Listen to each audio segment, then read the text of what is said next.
If they're rules, why are they rules rather than preferences? If you came up with them, they're preferences. If the power that created the universe came up with them, then they're rules, then they're laws. So one has no meaning at all. Yeah. Nothing can be better than anything else. If they, yes. And the other is absolute. So like, no, there can't be a secular, Aristotle, a secular understanding of absolute value. Sorry, Aristotle. What do you mean, sorry, Aristotle? Since when was Aristotle at all secular, huh? You mean the man whose God served as the model for St. Thomas Aquinas' theological Summa? What happens when you subtract Aristotle from Aquinas and all the Greek philosophy that this entails? You're left not with a rational theological treatise, you're left with nothing but Jewish fairy tales.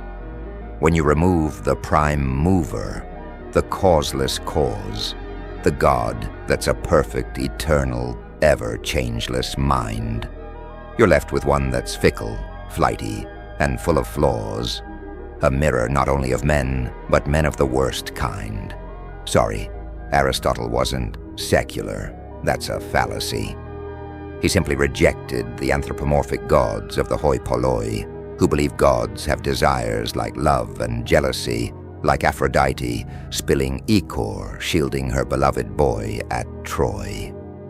But how is Aphrodite different from your Jehovah, a god of war and love, whose very name is jealous?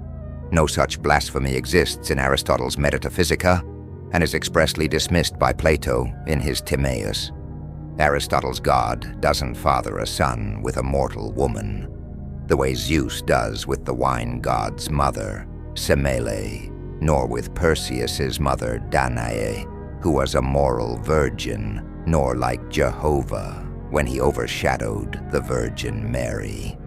For it's not merely the Old Testament, but also the New, which pushes anthropomorphism to the limit one can. Not only does God have characteristics that men usually do, here, God descends to earth and literally becomes a man. Because change and emotion are absurd for a perfect being, Aristotle's God, noesis noeseos, moves all without being moved. And whereas magicians command us to believe without seeing, Aristotle's God can be logically demonstrated and proved. Forgive them, Ari, they know not what they say. Logos for them is hamburger meat and wine in a bottle, not the cosmic rational principle it was in your day. Therefore, on their behalf, I say sincerely, sorry, Aristotle.